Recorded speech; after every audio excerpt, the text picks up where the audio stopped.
നമുക്ക് അന്നേരം ക്ലാസ് തുടങ്ങാം. നോക്കി ഇന്നലെ നമ്മൾ മനസ്സിലാക്കിയെന്ന് പറയുന്നത് ദേവറായ് ദ്വിതീയയുടെ സമയത്തായിരുന്നു ആ വംശത്തിൻ്റെ സ്വർണ്ണയുഗം എന്ന് പറയപ്പെടുന്നത് ഇല്ലേ? അവിടം വരെയല്ലേ നമ്മൾ പഠിച്ചത്. ഇനി അടുത്ത നോക്കിയോ.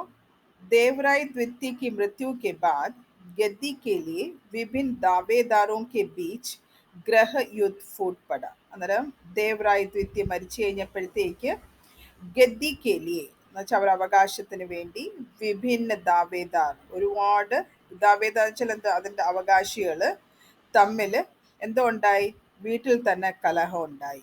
അന്നേരം അതിൻ്റെ രാജാവിൻ്റെ ആ ഗദ്ദിയിൽ, ആ ത്രോണിലിരിക്കാൻ വേണ്ടി തമ്മിത്താൻ അവരുടെ വീട്ടിൽ തന്നെ അടിയായി. മന്ത്രി സാലുവാനെ ഗദ്ദി ഹടപ്ലി. അന്നേരം വീട്ടിൽ വഴക്ക് നടന്ന കാരണം അതിൻ്റെ പ്രയോജനപ്പെടുത്തിയത് മന്ത്രിയായ സാലുവയാണ്. ആ സാലുവ എന്തോ ചെയ്ത് ആ ത്രോൺ അവരിൽ നിന്നും പിടിച്ചു വാങ്ങിച്ചു. लेकिन उन्होंने व्यवस्था को बहाल किया और एक नए राजवंश की स्थापना की. അങ്ങനെ അയാൾ വന്നതിന് ശേഷം സാൽവ മന്ത്രി അവിടുത്തെ രാജാവായതിനു ശേഷം ആ പഴയ കേൾക്കാൻ പറ്റുന്നില്ലേ? കേൾക്കാം മിസ്സേ. പിന്നെ ഇംഗ്ലീഷിന് 30 പേരടുപ്പിച്ച് കേറിയോടായിരുന്നു. ആണോ? ആ ശരി ശരി. അന്നേരം സാൽവ മന്ത്രി ആയതിനു ശേഷം പിന്നെ സംഭവിച്ചതെന്ന് പറയുന്നത്, സാൽവ ആ ദേവറായ് ദ്വിതീയ ഉണ്ടാക്കിയ വ്യവസ്ഥകളെല്ലാം ബഹാൽ കഥച്ച് ഇല്ലാതാക്കി. എന്നിട്ട് ഒരു പുതിയ രാജവംശത്തെ സ്ഥാപിച്ചു. ജിസ്ക തുരന്ത് ഹുവ. പക്ഷെ ആ രാജവംശം പെട്ടെന്ന് തന്നെ ഇല്ലാതാവുകയും ചെയ്തു. മനസ്സിലായോ?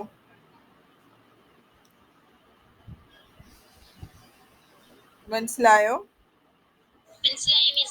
അന്നേരം ദേവറായ് ദ്വിതീയ മരിച്ചു കഴിഞ്ഞപ്പോഴത്തേക്ക് ആ ത്രോണിന് വേണ്ടി അവരുടെ വീട്ടിൽ തന്നെ ഗ്രഹയുദ്ധം ഉണ്ടായി. അതിൻ്റെ മുതലെടുത്തത് മന്ത്രി സാൽവ എന്ന് പറയുന്ന ആളാണ്.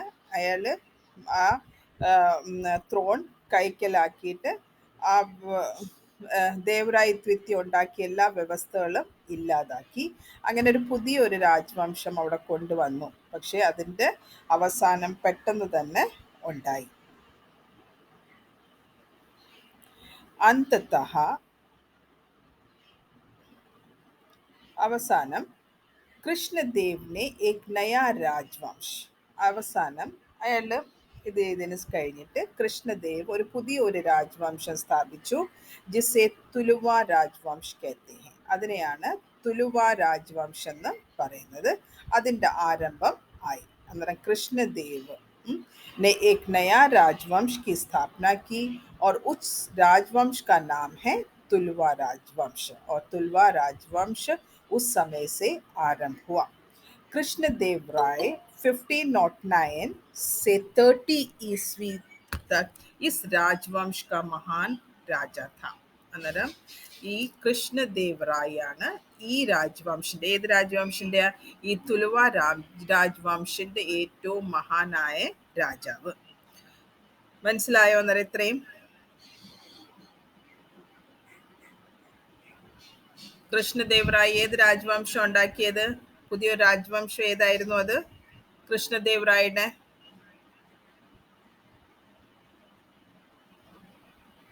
ഏതായിരുന്നു?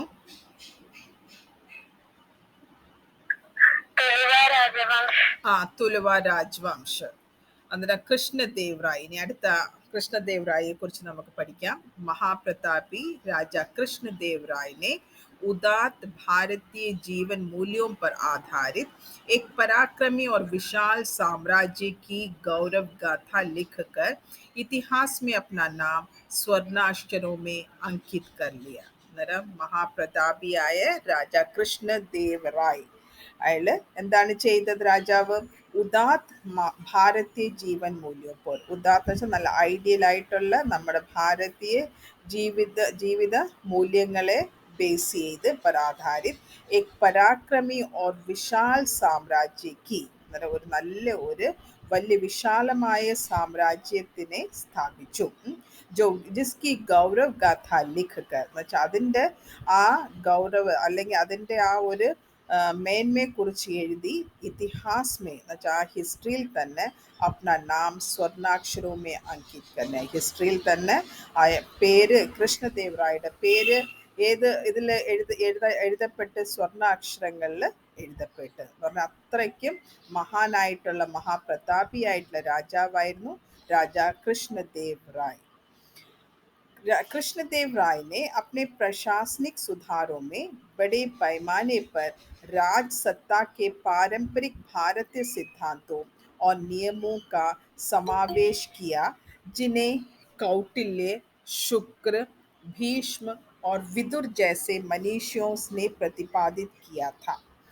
കൃഷ്ണദേവ് റായിനെ മുമ്പേ തന്നെ പറഞ്ഞ് നമ്മുടെ ഭാരതീയ ജീവിത മൂല്യങ്ങളുടെ ഏറ്റവും ഐഡിയലായിട്ടുള്ള കാര്യങ്ങൾ എടുത്തായിരുന്നു വലിയൊരു സാമ്രാജ്യം തന്നെ സ്ഥാപിച്ചത്. അന്നേരം ഈ കൃഷ്ണദേവ് റായ് अपने പ്രശാസനിക് സുധാരോമേ അവരുടെ സ്വന്തം അഡ്മിനിസ്ട്രേഷൻ്റെ ആ ഒരു നല്ല രീതിയിൽ കൊണ്ടുപോകാൻ വേണ്ടി, അതിനെ നല്ലതാക്കാൻ വേണ്ടി ബഡേ പൈമാനെ പർ എന്ന് വെച്ചാൽ ഏറ്റവും കൂടുതൽ ആയിട്ട് രാജ്സത്തയിൽ വെച്ചാൽ രാജ്യകാര്യങ്ങൾ അല്ലെങ്കിൽ അഡ്മിനിസ്ട്രേഷനിൽ പാരമ്പരിക് ഭാരതീയ സിദ്ധാന്തവും വെച്ചാൽ നമ്മുടെ പരമ്പരാഗതമായിട്ടുള്ള ഭാരതീയ സിദ്ധാന്തങ്ങളും അതുപോലെ തന്നെ നിയമങ്ങളെ എല്ലാം കൂടെ ഒത്തുചേർത്തായിരുന്നു ആ ഒരു അഡ്മിനിസ്ട്രേറ്റീവ് ഭരണം നടത്തിയിരുന്നത്.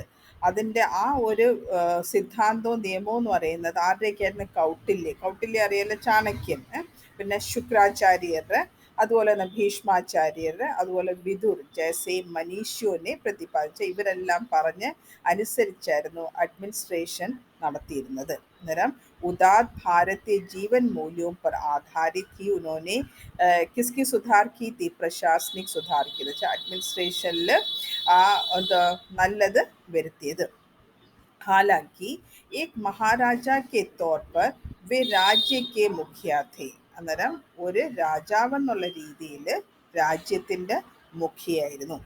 लेकिन उनके शासन में നീതി നിർദ്ദേശൻ കെ ലിയെ ഏക് മന്ത്രി പരിഷത്ത് भी थी. പക്ഷേ അയാളുടെ ശാസന വ്യവസ്ഥയുടെ നിയമങ്ങളെല്ലാം നിർദ്ദേശിക്കാൻ വേണ്ടി ആരുണ്ടായിരുന്നു? കൗൺസിൽ ഓഫ് മിനിസ്റ്റേഴ്സ് ഉണ്ടായിരുന്നു. അതായത് യഥാർത്ഥത്തിൽ രാജാവ് തന്നെയായിരുന്നു ആ രാജാവിൻ്റെ ഹെഡ്. പക്ഷേ ആ ഭരണത്തിൻ്റെ ന്യായവ്യവസ്ഥകൾ നിർദ്ദേശിക്കാനായിട്ട് കൗൺസിൽ ഓഫ് മിനിസ്റ്റേഴ്സ് ഉണ്ടായിരുന്നു. ജിസ്കാ നേതൃത്വം ഏക് പ്രധാനമന്ത്രി കർത്തേ थे. അതിൻ്റെ എല്ലാ നേതൃത്വം ആരായിരുന്നു? കൗൺസിൽ ഓഫ് മിനിസ്റ്റേഴ്സിനെ ലീഡർ ആയിട്ട് അതിൻ്റെ ഒരു പ്രധാനമന്ത്രി ഉണ്ടായിരിക്കും. ജിൻകാ നാം ഥാ സൽവാ തിമ്മ. ആ പ്രധാനമന്ത്രിയുടെ പേരാണ് സൽവാ തിമ്മ.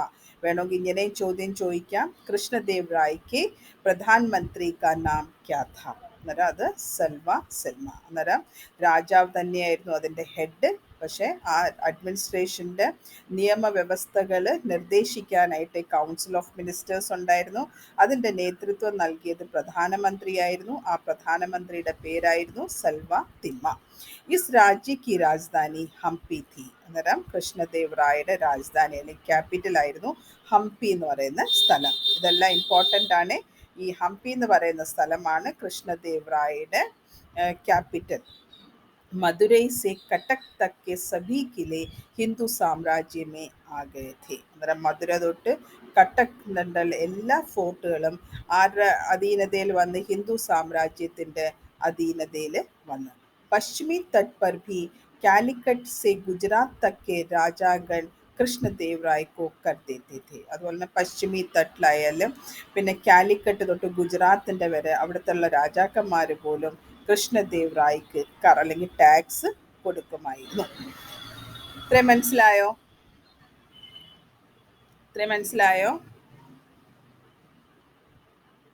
കേക്കാവോ പറയുന്നേ?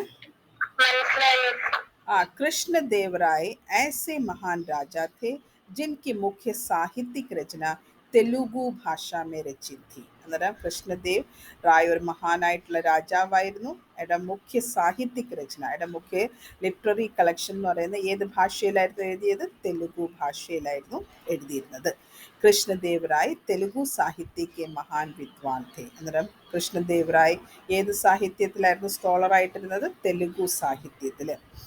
उन्होंने तेलुगु के प्रसिद्ध ग्रंथ अमुक्त मालयद या വിശ്വ വിദ്യ കി രചന കി. അന്നേരം തെലുഗു ആയിട്ടുള്ള ഫേമസ് ആയിട്ട് രണ്ട് ഗ്രന്ഥങ്ങളാണ് ഈ കൃഷ്ണദേവറായ രചിച്ചത്.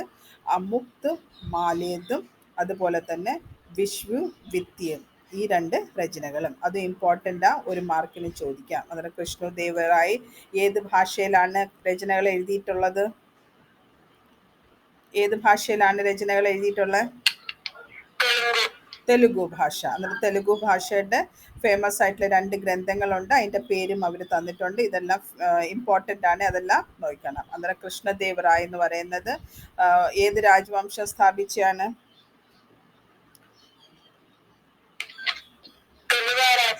തുലുവ രാജവംശം സ്ഥാപിച്ച രാജാവാണ് കൃഷ്ണദേവറായ്. ഭയങ്കര മഹാനായിട്ടുള്ള രാജാവായിരുന്നു. നമ്മുടെ ഭാരതീയ ജീവൻ മൂല്യങ്ങൾ അനുസരിച്ചായിരുന്നു അഡ്മിനിസ്ട്രേഷൻ എല്ലാം നടത്തിക്കൊണ്ടിരുന്നത്.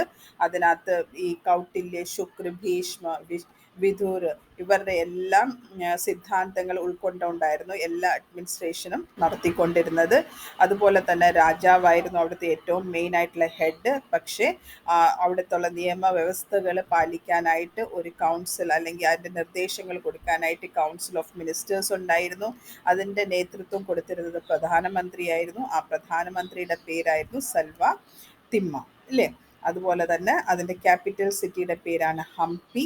പിന്നെ മധുരൈ തൊട്ട് കട്ടക്ക്, അതുപോലെ തന്നെ പശ്ചിമി തട്ട് തൊട്ട് കാലിക്കട്ട് സെ ഗുജറാത്ത് തക്ക് കെ രാജാ ലോഗ് കൃഷ്ണദേവറായ കോ ക്യാ ദേത്തെ ഥേ? കർ അല്ലെങ്കിൽ ടാക്സ് കൊടുക്കുമായിരുന്നു. കൃഷ്ണദേവറായ ഒരു മഹാനായിട്ടുള്ള രാജാവായിരുന്നു. ഒരുപാട് സാഹിത്യക് രചനകൾ തെലുഗു ഭാഷയിലാണ് എഴുതിയിരിക്കുന്നത്.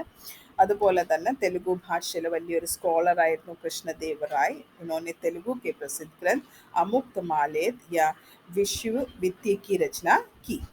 उनकी ये रचना तेलुगु के 5 മഹാകാവ്യോ में से एक है. അന്നേരം ഈ രചന എന്ന് പറഞ്ഞാൽ ഈ രാജാവിൻ്റെ ഈ രചന അല്ലെങ്കിൽ കൃഷ്ണദേവറായയുടെ ഈ രചന എന്ന് പറയുന്നത് തെലുഗുവിൻ്റെ 5 മഹാകാവ്യങ്ങളിൽ ഒന്നാണ് ഈ രചന. കൃഷ്ണദേവറായനെ സംസ്കൃത് ഭാഷാമേ ഏക് നാടക്, അതുപോലെ തന്നെ തെലുഗു മാത്രമല്ല സംസ്കൃത് ഭാഷയിൽ ഒരു നാടകവും എഴുതിയിട്ടുണ്ട്. അതിൻ്റെ പേരാണ് ജാംബവതി കല്യാൺ കി ഭി രചന കി थी. അന്നേരം സംസ്കൃത് ഭാഷയിൽ കൃഷ്ണദേവറായ നാടകം എഴുതിയിട്ടുണ്ട്. തെലുഗു ഭാഷയിൽ ഗ്രന്ഥങ്ങൾ എഴുതിയിട്ടുണ്ട്. അത് 5 മഹാകാവ്യത്തിൽ ഫേമസ് ആയിട്ടുള്ള ഒരു മഹാകാവ്യമാണിത്. പിന്നെ കൃഷ്ണദേവറായ് തെലുഗുവിൽ മാത്രമല്ല സംസ്കൃത് ഭാഷയിൽ രചനകൾ എഴുതിയിട്ടുണ്ട്. അതിൻ്റെ ഫേമസ് ആയിട്ടുള്ള ഒരു നാടകമാണ് ജാംബവതി കല്യാൺ. इसके अलावा संस्कृत में उन्होंने परिणय, सकल कथा सार संग्रहम, मदारसा ചരിത്ര, സത്യവധു പരിണയ ഭി ലിഖ. ഇതുകൂടാതെ സംസ്കൃത് ഭാഷയിൽ എഴുതിയിരിക്കുന്ന രചനകളുടെ പേരുകളാണ് ഈ തന്നിരിക്കുന്നത്. അതെല്ലാം ഒന്ന് ഓർത്ത് വെച്ചേക്കണം. രാജാ കൃഷ്ണദേവറായ് के दरबार का सबसे प्रमुख और बुद्धिमान दरबारी तेनाली रामन उनका प्रमुख सलाहकार था. തെനാലി രാമനെ കുറിച്ച് നിങ്ങൾക്ക് എല്ലാവർക്കും അറിയായിരിക്കും. അന്നേരം ഈ കൃഷ്ണദേവറായയുടെ ദർബാറിൻ്റെ ഏറ്റവും ബുദ്ധിമാനായിട്ടുള്ള ദർബാരി സലാഹ് അഡ്വൈസർ ആയിരുന്നു തെനാലി രാമൻ. രാജ്യമേ, അതും ചിലപ്പോൾ ക്വസ്റ്റ്യൻ ആയിട്ട് ചോദിക്കാം. തെനാലി രാമൻ ആറ് സലാഹക്കാരായിരുന്നു. അന്നേരം അതിൻ്റെ ആൻസറാണ് കൃഷ്ണദേവറായയുടെ, അല്ലെങ്കിൽ വേണമെങ്കിൽ ഇങ്ങനെ ചോദിക്കാം, കൃഷ്ണദേവറായയുടെ സലാഹക്കാരുടെ പേര് എന്താണ്? राज्य में इनके कारण कला और संस्कृति को बढ़ावा मिला था. അന്നേരം കൃഷ്ണദേവറായ് ആ രാജ്യത്തിൽ സാഹിത്യം, കല, സംസ്കൃതി ഇതിനെല്ലാം പ്രോത്സാഹനം കൊടുത്ത ഒരു രാജാവ് ആയിരുന്നു. ഈ വിജയനഗർ സാമ്രാജ്യ ചാണക്യ ഥ. വേണമെങ്കിൽ നമുക്ക് പറയാം ഇത് വിജയനഗർ സാമ്രാജ്യൻ്റെ चाणक्यनाയിരുന്നു കൃഷ്ണദേവറായ്. അതും വേണമെങ്കിൽ ക്വസ്റ്റ്യൻ ആയിട്ട് ചോദിക്കാം. विजयनगर साम्राज्य का चाणक्य किसे माना जाता है? किस शासक को माना जाता है? അതിൻ്റെ ആൻസറാണ് കൃഷ്ണദേവറായ്. कृष्णदेवराय के दरबार में तेलुगु साहित्य के 8 सर्वश्रेष्ठ कवि रहते थे जिन्हें अष्ट दिग्गज कहा जाता था. അത് ഇമ്പോർട്ടൻ്റ് ആണ്. അന്നേരം കൃഷ്ണദേവരാജിൻ്റെ ദർബാറിൽ തെലുഗു സാഹിത്യത്തിൽ ഫേമസ് ആയിട്ടുള്ള 8 കവികളുണ്ടായിരുന്നു. ഈ 8 കവികളെയും കൂടെ ചേർത്ത് ഒരു പേരായിരുന്നു വിളിക്കുന്നത് അഷ്ട ദിഗ്ഗജ് എന്ന്. അഷ്ട ദിഗ്ഗജ് കോൺ ഹെ അല്ലെങ്കിൽ കിസെ കഹാ ജാത്ത है, किन्हें कहा जाता है എന്ന് ചോദിച്ചു കഴിഞ്ഞാൽ कृष्णदेवराय के दरबार में तेलुगु साहित्य के 8 सर्वश्रेष्ठ कवि रहते थे, उन्हें ही अष्ट दिग्गज कहा जाता था. മനസ്സിലായോ? മനസ്സിലായോ?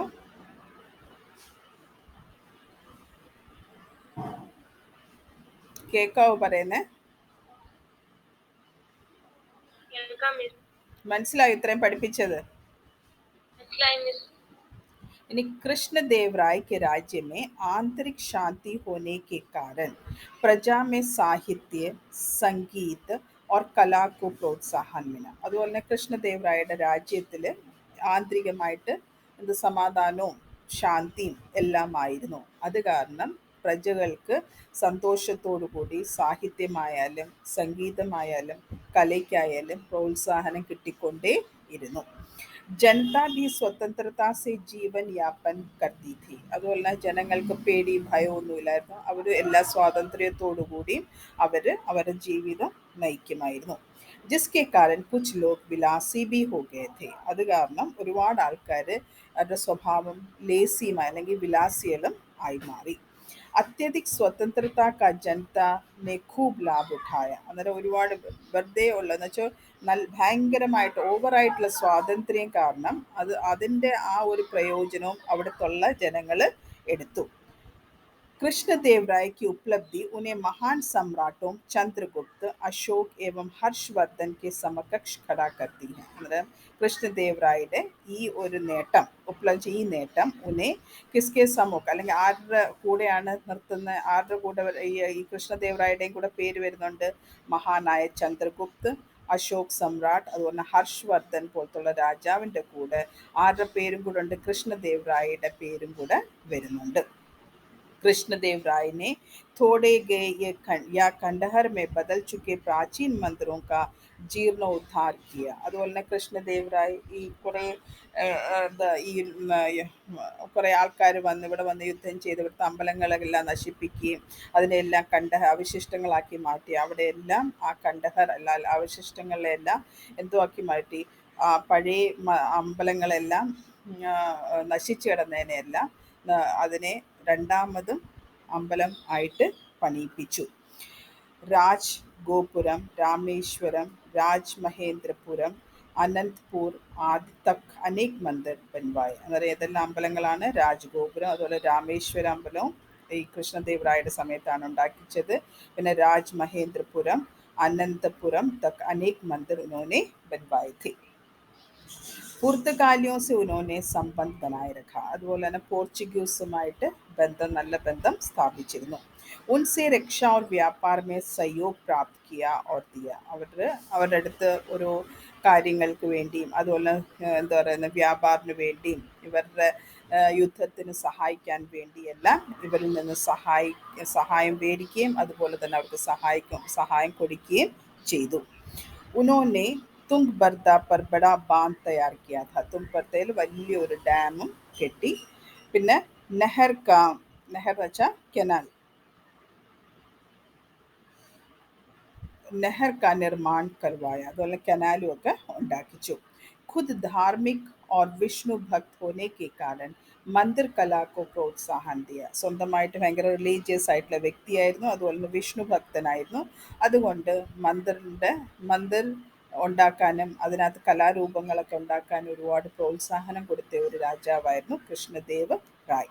राज्य के कलाकारों और वास्तुविदों के लिए उन्होंने बड़ा ബാസാർ ഖടാ കർ ദിയ ഥാ. അതുപോലെ നമ്മുടെ ആ സമയത്തുള്ള കലാകാരന്മാർക്കും അതുപോലെ വാസ്തുശില്പികൾക്കും എല്ലാം അവർക്ക് വേണ്ടി വലിയൊരു മാർക്കറ്റ് തന്നെ തുറന്നിരുന്നു.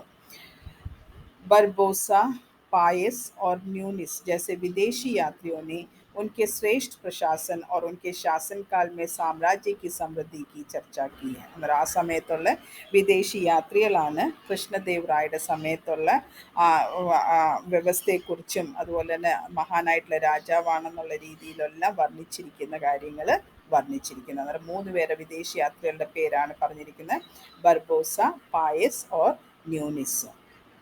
ഇനി അടുത്തത് ബഹ്മനി സാമ്രാജ്യ കാ പ്രസാർ ഓർ വിഘടൻ. ബഹ്മനി സാമ്രാജ്യ കാ സംസ്ഥാപക്, അന്നേരം ബഹ്മനി സാമ്രാജ്യത്തിൻ്റെ സ്ഥാപകൻ എന്ന് പറയുന്നത് അലാവുദ്ദീൻ ഹസൻ നാമക് അഫ്ഗാനി ഥ. അന്നേരം അതിന് इम्पोर्टेंट ആണ്. ബഹ്മനി साम्राज्य का संस्थापक कौन है എന്ന് വേണമെങ്കിൽ ചോദിക്കാം. അതിൻ്റെ ആൻസർ ആണ് अलाउद्दीन हसन नामक एक अफगानी था जो गंगू नामक एक ब्राह्मण की सहायता से बड़ा था. അന്നേരം അതിൽ വളർന്നതെന്ന് പറഞ്ഞാൽ ഗംഗു എന്ന് പറയുന്ന ഒരു ബ്രാഹ്മണന്റെ സഹായതയോടുകൂടിയാണ് വളർന്നത്. इसलिए उसे हसन गंगू भी कहा जाता. അതുകൊണ്ടാണ് അയാളെ ഹസൻ ഗംഗു എന്നുള്ള പേരിലും അറിയപ്പെടുന്നത്. അന്നേരം അലാവുദ്ദീൻ ഹസനെ വേറെ ഒരു പേരുമുണ്ട്, ഹസൻ ഗംഗു. അതങ്ങനെ പേര് വീടേണ്ട കാര്യം എന്ന് പറയുന്നത് उसे गंगू नामक एक ब्राह्मण की सहायता के कारण वह बड़ा था, इसलिए उसका नाम हसन गंगू भी कहा जाता है. सत्ता संभालने के बाद उन्होंने अलाउद्दीन हसन ബഹ്മൻ ഷാ की ഉപാധി ഗ്രഹൺ की. അങ്ങനെ സത്ത അല്ലെങ്കിൽ അധികാരം കിട്ടിയതിന് ശേഷം ഈ അലാവുദ്ദീൻ ഹസൻ ഏത് പേരിൽ കൺവേർട്ടായി? ബഹ്മൻ ഷാ എന്നുള്ള ഒരു ഉപാധി കിട്ടി, അല്ലെങ്കിൽ ടൈറ്റിൽ കിട്ടി. ബഹ്മനി സാമ്രാജ്യ का सबसे उल्लेखनीय व्यक्ति ഫിറോസ് ഷാ ബഹ്മനി. അന്നേരം ഈ ബഹ്മനി സാമ്രാജ്യത്തിൻ്റെ ഏറ്റവും മെയിൻ ആയിട്ടുള്ള രാജാക്കന്മാരിൽ ഫിറോസ് ഷാ ബഹ്മനി 1397 തൊട്ട് 1422 വരെയാണ് ഭരിച്ചത്. वे धार्मिक ज्ञान से अर्थात कुरान की टीकाओं, ഇസ്ലാമിക് കാനൂൺ ആദി से अच्छी तरह परिचित थे. റിലീജിയസ് ആയിട്ടുള്ള കാര്യങ്ങളെല്ലാം അറിയാമായിരുന്നു. പിന്നെ ഖുറാൻ്റെ ടീക്ക എന്ന് വെച്ചാൽ അർത്ഥങ്ങളും അതുപോലെ തന്നെ ഇസ്ലാമിൻ്റെ കാനൂണും ഇതെല്ലാം നല്ല രീതിയിൽ അറിയാവുന്ന ഒരു വ്യക്തിയായിരുന്നു ഫിറോസ് ഷാ ബഹ്മനി. और वनस्पति शास्त्र, ज्योमेट्री, तर्कशास्त्र आदि വിജ്ഞാനവും का विशेष शौक रखता था. അത് മാത്രമല്ല ഈ വനസ്പതി ശാസ്ത്രം, ബോട്ടണി അല്ലേ, ജ്യാമിതി വെച്ചാൽ ജോമെട്രി, പിന്നെ തർക്കശാസ്ത്ര, ഇതിലും എല്ലാം വലിയ ഇൻട്രസ്റ്റ് വെക്കുന്ന ഒരു വ്യക്തിയായിരുന്നു ഫിറോസ് ഷാ ബഹ്മനി. वे फारसी, अरबी, തുർക്കി, തെലുഗു, കന്നഡ് और മറാഠി में सिद्धस्त. ഈ ഭാഷകളെല്ലാം അറിയായിരുന്നു. ഫാർസിയും അറിയായിരുന്നു, അറബി അറിയായിരുന്നു, തുർക്കി അറിയായിരുന്നു, തെലുഗു അറിയായിരുന്നു, കന്നഡ് ഭാഷ അറിയായിരുന്നു, അതുപോലെ തന്നെ മറാഠി ഭാഷയും എല്ലാം അറിയാമായിരുന്നു. അന്നേരം ഫിറോസ് ഷാ ബഹ്മനിയാണ് ഏറ്റവും ഫേമസ് ആയിട്ടുള്ള ബഹ്മനി സാമ്രാജ്യത്തിൻ്റെ ശാസക്. 1397 തൊട്ട് 1422 വരെയാണ് ഭരിച്ചത്. എല്ലാം റിലീജിയസ് ആയിട്ടുള്ള എല്ലാ അറിവുകളും അതുപോലെ തന്നെ ഖുറാൻ്റെ ടീക്കുകളും അതുപോലെ ഇസ്ലാമിൻ്റെ കാനൂണുകളും എല്ലാം അറിയാവുന്ന വ്യക്തിയായിരുന്നു. അതുകൂടാതെ ബോട്ടണി ആയാലും ജോമെട്രി ആയാലും തർക്കശാസ്ത്രം ആയാലും ഇതിനെക്കുറിച്ചെല്ലാം അറിയണമെന്നുള്ള ഇൻട്രസ്റ്റ് ഉള്ള ഒരു വ്യക്തിയായിരുന്നു. അതുമാത്രമല്ല കുറേ ഭാഷകൾ അറിയായിരുന്നു. ഫാർസി, അറബി, തുർക്കി, തെലുഗു, കന്നഡ്, മറാഠി ഈ ഭാഷകളെല്ലാം അറിയാവുന്ന ഒരു രാജാവായിരുന്നു. उनकी विभिन्न देशों और क्षेत्रों की पत्नियों की एक बड़ी संख्या थी. അതും ഇഷ്ടം പോലെ ഉണ്ടായിരുന്നു അല്ലേ. പല രാജ്യങ്ങളുടെയും പല സ്ഥലങ്ങളിൽ നിന്നും ഭാര്യമാരെ അല്ലെങ്കിൽ പെണ്ണുങ്ങളെ കല്യാണം കഴിച്ചിട്ടുണ്ടായിരുന്നു. അങ്ങനെ ഒരുപാട് സംഖ്യയിൽ പത്നിമാരുണ്ടായിരുന്നു. ജിന്മേ അനേക് ഹിന്ദു പത്നിയാ ഭി थी. അതിലൊരുപാട് ഹിന്ദു പത്നികളും ഉണ്ടായിരുന്നു. कहा गया है कि वे अपनी प्रत्येक पत्नी से उन्हीं की भाषा में बातचीत करते थे. അന്നേരം ഓരോ ക്ഷേത്രത്തിലും ഓരോ സ്ഥലങ്ങളുടെയും സ്ത്രീകളായിരുന്നു ഭാര്യയായിട്ട് വന്നിരുന്നത്. അന്നേരം ഏത് ഭാഷയിലുള്ള പത്നിയാണോ ആ ഭാഷയിലായിരുന്നു ആ പത്നിയുടെ അടുത്ത് സംസാരിക്കുന്നത്. प्रशासन में बड़े पैमाने पर हिंदुओं की भर्ती फिरोज शाह बहमनी का सबसे महत्वपूर्ण कदम था. അന്നേരം അഡ്മിനിസ്ട്രേഷനിൽ ഒരുപാട് ഹിന്ദുക്കളെ അപ്പോയിൻ്റ് ചെയ്തിട്ടുണ്ടായിരുന്നു. അത് യഥാർത്ഥത്തിൽ ഫിറോസ് ഷാ ബഹ്മനിയുടെ ഏറ്റവും വലിയ ഒരു ഇമ്പോർട്ടൻ്റ് ആയിട്ടുള്ള ഒരു സ്റ്റെപ്പ് തന്നെ ആയിരുന്നു. उन्हीं के समय से प्रशासन पर और खासकर राजस्व प्रशासन पर दक्षिणी ब्राह्मण छा गए. അങ്ങനെ ആ സമയത്തുള്ള അഡ്മിനിസ്ട്രേഷനിലാണ് കൂടുതലും പ്രത്യേകിച്ചും രാജാവിൻ്റെ എന്ന് വെച്ചാൽ രാജകീയമായിട്ടുള്ള അഡ്മിനിസ്ട്രേഷനിലും അതുപോലെ തന്നെ ദഖിനി ബ്രാഹ്മൺ എന്ന് വെച്ചാൽ അവിടെ ദഖിനി ബ്രാഹ്മണായിരുന്നു അതിൻ്റെ കൂടുതൽ അഡ്മിനിസ്ട്രേഷൻ നോക്കുന്നത്. इन्होंने खगोलकी को प्रोत्साहन दिया. ज्योग्राफी की प्रोत्साहन കൊടുത്ത് और दौलताबाद के पास एक വൈദ്യശാല बनवाई थी. ദൗലത്താബാദിൻ്റെ അവിടെ ഒരു വൈദ്യശാലയും ഉണ്ടാക്കിയിരുന്നു. ഇനി അടുത്തത് ബഹ്മനി രാജ്യക്ക് പതൻ കാ കാരണം. ബഹ്മനി രാജ്യക്ക് ശാസക് പ്രായ വിലാസി थे. അന്നേരം എങ്ങനെയാണ് ഈ ബഹ്മനി രാജ്യം ഇല്ലാതായത്? അന്നേരം ബഹ്മനി രാജാക്കന്മാരുടെ രാജാവ് കൂടുതലും വിലാസികളായിരുന്നു. വേ സുരാ സുന്ദരിമേ ഡൂബെ രഹത്തെ थे. അന്നേരം കൂടുതലും അവർക്ക് ഇഷ്ടം എന്തോ കള്ളും സുന്ദരിമാരുമായിരുന്നു, അതിൽ മുഴുങ്ങി ഇരിക്കുമായിരുന്നു. विजयनगर के साथ निरंतर संघर्ष के कारण രാജ്പ്രബന്ധ് पर विचार करने के लिए उन्हें അവസരം नहीं मिला. അത് മാത്രമല്ല എപ്പോഴും വിജയനഗരമായിട്ടുള്ള യുദ്ധമായിരുന്നു. അത് കാരണം എങ്ങനെയാണ് അവർക്ക് രാജ്യം കൊണ്ടുപോകാം അതിനെക്കുറിച്ചുള്ള ചിന്തിക്കാൻ പോലുമുള്ള സമയം അവർക്ക് കിട്ടിയിട്ടില്ലായിരുന്നു. दक्षिण भारत तथा विदेशी अमीरों में संघर्ष ने ബഹ്മനി राज्य को दुर्बल बना दिया था. അതുപോലെ തന്നെ ദക്ഷിൺ ഭാരതത്തിലും വിദേശി അമീറുകളും തമ്മിലുള്ള സംഘർഷം കാരണം ബഹ്മനി രാജ്യം ദുർബലരായി മാറിയിരുന്നു. सुल्तानों की धर्मांधता तथा असहिष्णुता के कारण सामान्य जनता उनसे घृणा करती थी. എന്നുവെച്ചാൽ ഈ എന്താ പറയുന്ന ഈ അലാവുദ്ദീൻ ഹസൻ അല്ലെങ്കിൽ ഏറ്റവും ഇതിനകത്ത് വെച്ചാൽ ഫിറോസ് ഷാ ബഹ്മനി ആയിരുന്നു. അയാൾ എല്ലാ റിലീജിയനെ ഒരുപോലെ കണ്ടിരുന്നതായിരുന്നു. പക്ഷെ പിന്നെ പിന്നെ വന്ന രാജാക്കന്മാർ ധർമാന്തായി മാറി. എന്ന് വെച്ചാൽ അവർ ആ റിലീജിയനെ തന്നെ അന്ധമായിട്ട് വിശ്വസിക്കുകയും അതുപോലെ തന്നെ മറ്റുള്ളവരെ എന്താ മറ്റുള്ളവരെ അംഗീകരിക്കാതിരിക്കുകയും ഹിന്ദുക്കളെ ഒന്നും അംഗീകരിക്കാതിരിക്കുകയും മറ്റുള്ള റിലീജിയനിലുള്ള ആൾക്കാരുടെ അടുത്ത് ക്രൂരമായിട്ട് ബിഹേവ് ചെയ്യുകയും ചെയ്യാൻ തുടങ്ങി. അത് കാരണം സാധാരണ ജനങ്ങൾക്ക് അയാളടുത്ത് വെറുപ്പ് തോന്നാൻ തുടങ്ങി. മെഹമൂദ് ഗവാ കെ വധ് സെ യോഗ്യ തഥാ ഇമാൻദാർ കർമ്മചാരി നിരാശ ഹുए. അതുപോലെ തന്നെ മെഹമൂദ് ഗവാനെ കൊന്ന് അത് കാരണം അങ്ങ് നല്ലൊരു യോഗ്യനായിട്ടുള്ള ഒരു ഇമാൻദാരി കർമ്മചാരിയുമായിരുന്നു. പക്ഷേ ആ രാജാവ് തെറ്റിദ്ധരിച്ച് ഇയാളെ കൊന്ന കാരണം അവിടുത്തുള്ള ആൾക്കാർക്കും നിരാശയുണ്ടായി. इनसे इनकी राजभक्ति में कमी आई. അത് കാരണം രാജ്ഭക്തിയിൽ കമ്മി ഉണ്ടായി. അന്നേരം മെഹമൂദ് ഗവാ की हत्या ബഹ്മനി राज्य के लिए एक ऐतिहासिक घटना थी. അന്നേരം ഈ മെഹമൂദ് ഗവയുടെ ഈ കൊല എന്ന് പറയുന്നത് ബഹ്മനി രാജ്യത്തിൻ്റെ ഒരു ഹിസ്റ്റോറിക്കൽ ആയിട്ടൊരു സംഭവം തന്നെയായിരുന്നു. എന്തെന്ന് വെച്ചാൽ क्योंकि उसकी हत्या के पश्चात ബഹ്മനി राज्य का पतन आरंभ हो गया. അന്നേരം മെഹമൂദ് ഗവായെ കൊന്നതിന് ശേഷമാണ് എന്തോ വീഴാൻ തുടങ്ങിയ ബഹ്മനി രാജ്യത്തിൻ്റെ പതൻ തുടങ്ങിയത് അല്ലെങ്കിൽ വീഴ്ച ആരംഭിച്ചത്. महमूद शाह कमज़ोर शासक था. उत्तराधिकारी के सुनिश्चित नियम नहीं थे तथा राजकुमारों के सही प्रशिक्षण की व्यवस्था भी नहीं थी. എന്നുവെച്ചാൽ ഉത്തരാധികാരി ഈ മെഹമൂദ് ഷാ എന്ന് പറയുന്ന ആൾ കംസോർ ശാസക്കായിരുന്നു. പിന്നെ ഉത്തരാധികാരിക്ക് സുനിശ്ചിത് നിയമം, അതുപോലെ തന്നെ ആരാണ് ഉത്തരാധികാരി ആവേണ്ടത് അതിനുവേണ്ടിയുള്ള യഥാർത്ഥത്തിൽ ഒരു പ്രത്യേകിച്ചൊരു നിയമവും അവിടെ ഇല്ലായിരുന്നു. അതുപോലെ അവിടുത്തെ രാജ്കുമാർമാർക്ക് നല്ല ഒരു ട്രെയിനിങ് കൊടുക്കാനുള്ള വ്യവസ്ഥയും ഇല്ലായിരുന്നു. ഇതെല്ലാം കാരണങ്ങൾ കൊണ്ട് ബഹ്മനി രാജ്യം ഇല്ലാതായി. മനസ്സിലായോ?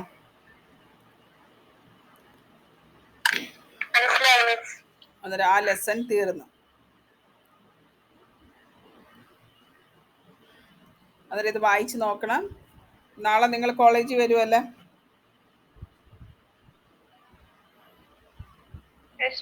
അന്നേരം നാളെ കോളേജിൽ വരുമ്പോൾ നിങ്ങൾ ചെയ്യേണ്ടതെന്ന് വെച്ചാൽ നാളെ നിങ്ങൾക്ക് റൂം നമ്പർ 42 ആണ് അലോട്ട് ചെയ്തിരിക്കുന്നത് കേട്ടോ. റൂം നമ്പർ ഫസ്റ്റ് അവർ നിങ്ങൾക്ക് ഇല്ലല്ലേ, മറ്റേ റൂം H1 അല്ലായിരുന്നോ? H1 ഇപ്പം